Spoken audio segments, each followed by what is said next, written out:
Why should I make food for you? You're not family to me. I don't even consider you family. Don't get too comfortable here. Why are you even in this house?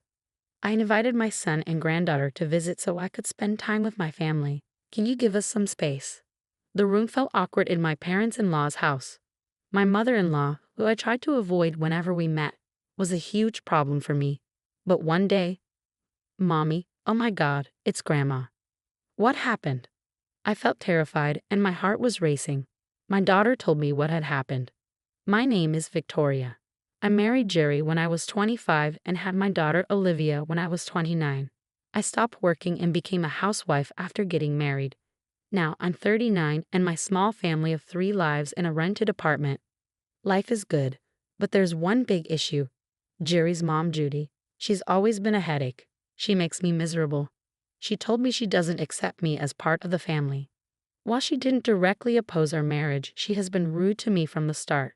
She used to show up without warning, get into my house, and complain about my cleaning and cooking. Before I was pregnant with Olivia, she made unreasonable demands like wanting me to have a boy. She even gave me her old clothes and said, "They will look good on you." Once, she even sent me rotten vegetables without asking. In short, she's done everything to make me feel bad. What keeps me going is that Jerry and Olivia always support me. When Judy and I fight, Jerry steps in. Olivia even tells her, "I don't like it when you say bad things about my mom." Whenever I visit my in-laws, Judy makes snarky comments about me, even in front of Brian, Jerry's dad. Brian tells her off, but she doesn't care and keeps treating me badly like it's normal.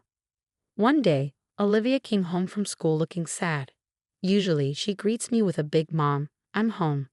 But today, she was quiet. "Sweetie, you're home. What's wrong? Are you okay? Are you sick?" "Nothing, Mom. I'm fine." She tried to brush it off, but I could tell something was wrong. She kept looking deep in thought. Even though she smiled later, I knew something bothered her. I didn't want to pressure her, but I couldn't just ignore it. That night, Jerry had to work late, so it was just the 2 of us for dinner. I thought she might open up then.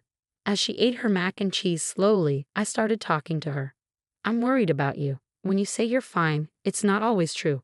I won't tell anyone, and I won't get angry. I'm always on your side. Can you tell me what happened?" She put her fork down and stayed quiet for a while. Then she decided to tell me what happened. She explained it as best as a 10-year-old could. She had gone to play at a friend's house after school, just 15 minutes away. The friend's mom usually drove her back home. On the way back, when the car stopped at a red light, she saw Judy with a man she didn't know. She even saw them kissing. As soon as Olivia realized it was her grandmother, she ducked down to avoid being seen. I couldn't believe what I was hearing. The idea of Judy being affectionate with another man, so close to where we live, was shocking. It must have been really upsetting for a 10-year-old to see something like that. It seemed like Judy was involved in something inappropriate. To comfort Olivia, I went to the local store and bought her favorite ice cream. Normally, I wouldn't give her sweets before bed, but today was different. She had been feeling down for a while, but she seemed a little better after having the ice cream. By the time she finished, she seemed almost back to normal. Still, I knew her heart was hurt. I decided to keep an eye on her for a while. Later, Jerry came home from work, tired, just half an hour after Olivia went to sleep. I didn't want to tell him about his mother's affair, but I couldn't keep it from him. I told him exactly what Olivia had said. Jerry had been relaxing in the living room, but when he heard what happened, he covered his mouth with his hand and quickly walked to the kitchen. He came back looking shaky and said seriously. I could tell he was hurt and disgusted. After he calmed down, we started talking about what to do next. "What should we do? Should we tell Brian?" he asked. "We can't just leave it like this. If we tell him, we need more proof." I'm worried that Judy could make excuses with just Olivia's story. I agreed. We decided to hire a private investigator to look into Judy's affair. The investigator worked quickly and got us the evidence we needed. One of the photos showed Judy dressed in a way that didn't suit her age, hugging a young man. It was hard to see, but I had to face the truth. The investigator also found out who the young man was. He was a college student who was looking for older women. Judy had been giving him a lot of money, and there was even a picture of them shopping together at a fancy store. It didn't look like an affair. It seemed like she was being taken advantage of. Still, there was no doubt she was cheating, and she knew it was wrong. Now we had the proof to confront her. We just had to figure out when to tell Brian. While we were waiting for the right time, Judy called Jerry and asked him to come over that weekend. The timing couldn't have been better. If I went there, I was sure she would find a way to treat me badly. But if that happened, I could reveal everything. Who would be laughing in the end? The weekend arrived, and I usually dreaded visiting Judy, but today was different. I couldn't wait to expose her lies. As we arrived at my in-laws' house, Judy opened the door with a smile. "Ah, you're here. Hi, Jerry and Olivia. Welcome. I made a delicious lunch for you. Come in." As expected, Judy started her bullying right away. She acted like I wasn't there, turning her back to me and avoiding eye contact. Even though it irritated me, I tried to stay calm. Jerry was about to say something to her, but I stopped him. We had to be patient. It was better to let her keep acting like this and then reveal everything when we were in the living room. Brian was sitting on the sofa, watching TV. "Oh, Victoria, Olivia, and Jerry, welcome. Nothing exciting here, but make yourselves at home," he said. He always said my name first. It might have been nothing to him, but it always made me so happy. As we said hello, Judy smiled and said, "We got lunch delivered. Come, eat with us. I'm sure it's delicious." She set the plates on the table. The lunch was Thai food, papaya salad, pad thai, green curry, tom yum soup, and more. It looked great, but I was allergic to coriander, and Judy knew that. "You know, Judy, I'm allergic to coriander. I can't eat most of this," I said. She waved me off. "I know." Then she started speaking as if everything had built up inside her. "I don't need you to tell me what you're allergic to. I didn't make food for you anyway. My family is just me, Brian, Jerry, and Olivia. Why are you even here? I invited Jerry and Olivia, not you. You're so rude." She kept going. "Let me tell you something, Victoria. You should be ashamed of yourself. You're a lazy housewife who doesn't even do housework and just sits around. You don't work, and you don't take care of your house. What do you do all day? Are you having an affair or something?" "Who knows?" "Me? Having an affair?" I said, shocked. Jerry, standing next to me, looked disappointed. It was about time. I couldn't believe Judy was bringing up such a perfect topic. I asked Jerry if I could speak up, and he nodded eagerly. She had been so nasty to me and even traumatized Olivia. It was time to confront her. I took out the photos from my bag and handed them to Brian, not Judy.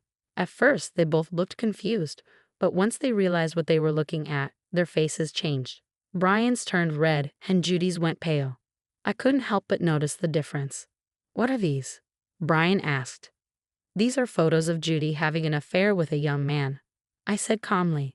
Olivia saw them together. She thought I was having an affair, but it looks like she was talking about herself. "No, that's not true. I'm not having an affair with Justin. It's just," Judy panicked and accidentally said the young man's name. Brian got even angrier.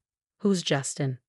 "I heard you gave him a lot of money, maybe a couple thousand or even more," I said. "You're a housewife too. Where did all that money come from? It can't be from Brian, right?" I pressed. "You're so cruel. You shouldn't take advantage of his kindness." I took the chance to push her even harder. Judy was shocked, and though she tried to speak, no words came out. She probably never expected me to stand up to her. "Mom, you've been so good to her, haven't you?" "Why are you cheating on him?" Olivia said, speaking up.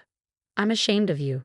Not only did you bully Victoria, but you're doing horrible things behind Grandpa's back. You don't love him. I'm sorry for him. I don't like you, Grandma." Jerry and Olivia both stared at her, angry. I knew something was wrong. "You've been sneaking around lately. I checked the bank account and saw you've been withdrawing money little by little. I never thought you'd be having an affair with someone so young." Brian shook his head in disbelief. Judy, feeling cornered, suddenly stood tall and lifted her chin defiantly. "What I do is none of your business. I'll live my life the way I want to," she declared. Brian shouted angrily at her, demanding she leave the house. His anger didn't fade, and soon the two of them filed for a divorce. Judy had no job or savings, so she couldn't send money to Justin anymore. He left her. How did I find out? Judy told me herself.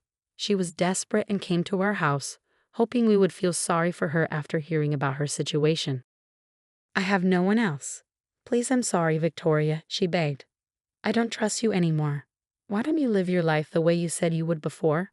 It's not my problem, I replied. Of course, I didn't feel sorry for her.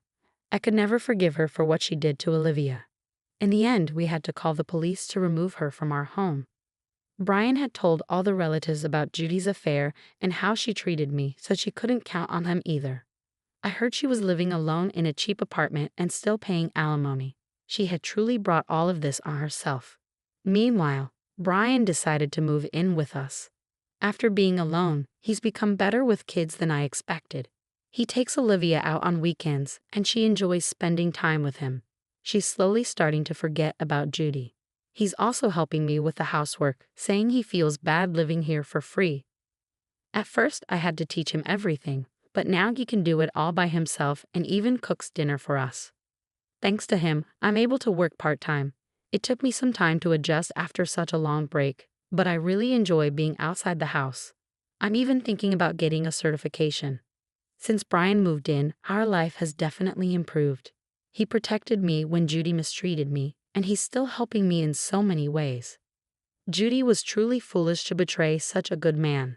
I've learned from all of this not to give in to immediate desires and to be thankful for the happiness I have now.